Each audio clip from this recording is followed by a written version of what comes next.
In war, defiance is not always courage. Sometimes it is consent to your own destruction.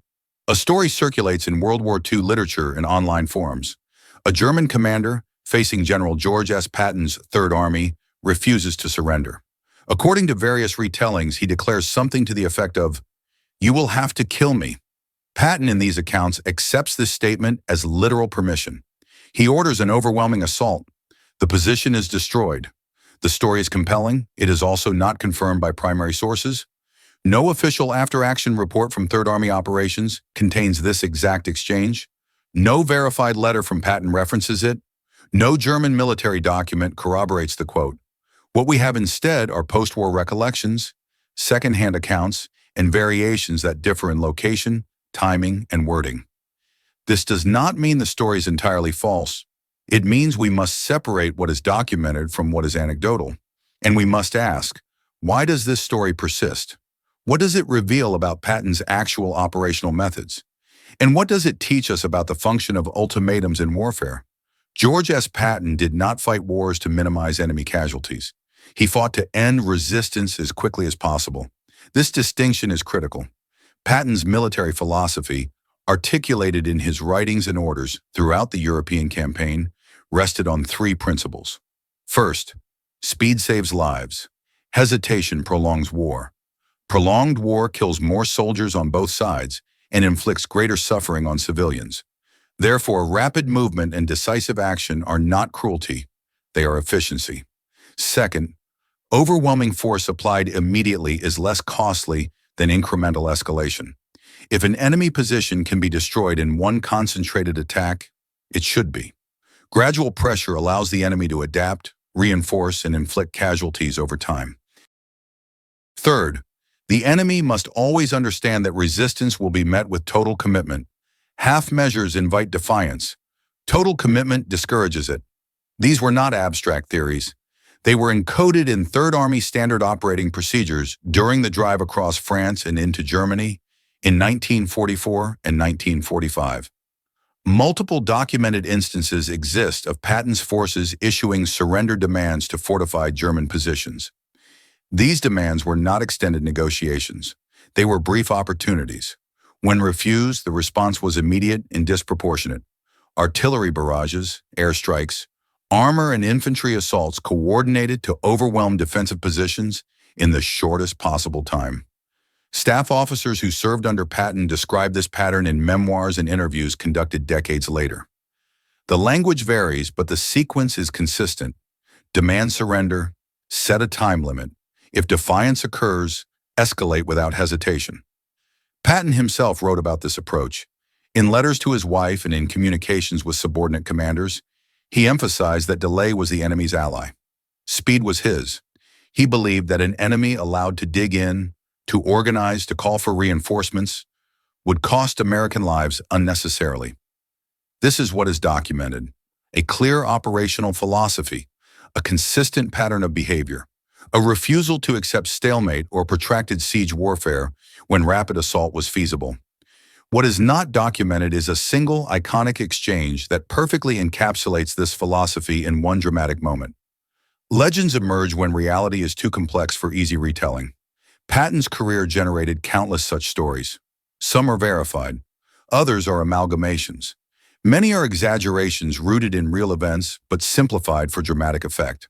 Patton encouraged this, not through fabrication, but through personality. He understood the value of reputation. He cultivated an image of relentless aggression. He wore polished boots and ivory-handled pistols, not because they were tactically necessary, but because they reinforced a psychological profile. Soldiers and enemies alike believed he was capable of extreme action. That belief influenced behavior. After the war, veterans told stories. Journalists wrote profiles. Biographers constructed narratives. In each retelling, details shifted. Conversations were condensed. Timelines blurred. What may have been a series of similar incidents across multiple engagements became one perfect anecdote. This process is not unique to Patton. It happens with every larger-than-life military figure. The difference is that Patton's documented behavior makes the anecdote plausible. He did issue ultimatums. He did follow them with immediate force. Whether he ever heard the exact words, "You will have to kill me," and responded with, "So be it," is uncertain. That he acted consistently with such a response is not. The story persists because it distills a documented pattern into a single memorable lesson. It functions as a teaching tool, not because it is verified history, but because it illustrates verified strategy. Understanding why this anecdote resonates requires understanding the function of ultimatums in warfare. An ultimatum is not primarily a request. It is a transfer of decision-making authority. When a military commander issues a surrender demand, he is offering terms. Those terms may be harsh, but they represent a limit. They define what the attacking force is willing to accept instead of total destruction. Surrender by this time, under these conditions, and violence will be constrained. When the defending commander refuses, he is rejecting those limits. He is stating, explicitly or implicitly, that he will not yield except under maximum pressure. This removes the attacker's obligation to restraint. Patton understood this as a psychological and operational threshold. Once crossed, it justified, and in his view, required a shift from limited action to total commitment. This is not unique to Patton. Military forces throughout history have operated under similar logic. The difference is in how explicitly and rapidly the shift occurs. Some commanders escalate gradually, testing defenses, probing for weakness, attempting to minimize their own losses. Patton rejected this approach. He believed that once an enemy refused terms, hesitation was pointless. The enemy had already chosen maximum resistance. The only rational response was maximum force. This logic explains why defiant statements, whether spoken or implied through action, function as permissions in warfare. They are not acts of heroism from the defender's perspective. They are acts of acceptance. The defender accepts that negotiations have ended. The attacker accepts that restraint has become operationally obsolete. Patton did not view this as cruelty. He viewed it as clarity. War, in his estimation, was already the absence of civilized restraint. Once violence had been chosen as the means of resolution, ambiguity only prolonged suffering. Better to resolve the question decisively than to allow it to drag on. Whether one agrees with this philosophy is irrelevant to understanding it. What matters is recognizing that it was a coherent strategic framework, not an emotional reaction. Modern audiences often misinterpret stories like this one. They read them as evidence of brutality or recklessness. They assume that a commander willing to destroy a position rather than negotiate is indifferent to human life. This interpretation misses the context. Patton operated in a war where prolonged fighting killed more people than rapid resolution. Every day a position held out was another day of shelling, bombing, and close combat. Every week a campaign stalled was another week of supply line vulnerability, potential counterattacks, and exposure to winter conditions that killed through attrition. Patton's calculation was simple. Destroy a fortified position in one overwhelming assault, and you lose soldiers in that assault. But you end the fighting at that location immediately. Besiege it gradually, and you lose soldiers every day for weeks. You also tie down forces that could be advancing elsewhere. You give the enemy time to organize breakouts, reinforcements, or spoiling attacks. From this perspective, the willingness to escalate immediately was not disregard for life. It was an attempt to minimize cumulative casualties over the course of the entire campaign. This does not mean Patton's approach was without cost. Overwhelming assaults require concentrated firepower. Artillery barrages and airstrikes are not precision instruments. Collateral destruction occurs. Civilian populations near fortified positions suffer. These are real consequences. But Patton would argue that the alternative, prolonged siege warfare, also destroys civilian infrastructure and causes suffering over a longer time frame. The question is not whether war causes harm, it does. The question is, which approach ends the war faster? Critics of Patton's methods focus on the immediate violence of his assaults. Defenders focus on the speed with which those assaults resolved engagements. Both perspectives contain truth. The reality is that war forces choices between bad options. Patton chose speed and shock over patience and attrition. Understanding this does not require endorsement. It requires recognition that his methods followed a coherent logic, even if that logic accepted costs others found unacceptable. Whether or not a German commander ever said, "You will have to kill me," to George S. Patton, The concept the anecdote represents is historically important. Words in war are not merely communication.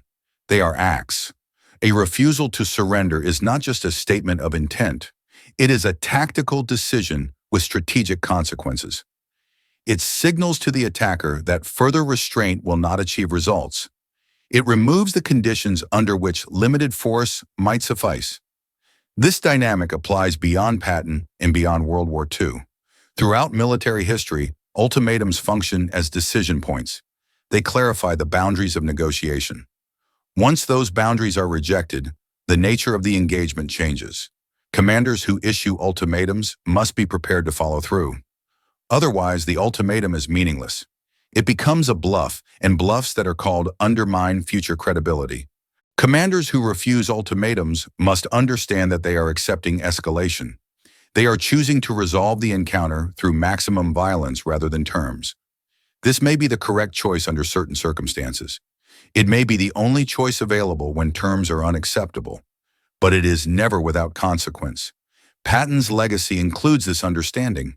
He believed that clarity in violence was preferable to ambiguity, that once war had been chosen, it should be prosecuted without hesitation, that ultimatums should mean exactly what they say. The anecdote, whether factual or legendary, distills this philosophy into a single exchange. It illustrates what happens when defiance meets commitment, and it serves as a case study in how words and actions interact in the context of armed conflict. The story of Patton and the defiant German commander may never be verified in its popular form. The exact words may never have been spoken. The specific location and date may remain unknown. But the story endures because it captures a documented truth about Patton's operational approach. He issued demands. He enforced them immediately. He viewed defiance as an enemy decision to accept maximum force. This was not sadism, it was strategy. Whether that strategy was correct, moral, or necessary is a question each student of history must answer for themselves. What is certain is that ultimatums in war are not idle threats. They are permissions. And defiance is not always heroism. Sometimes it is simply acceptance of what comes next. If this analysis helped clarify how decisions escalate wars, consider subscribing for more documented World War II history and share your perspective in the comments.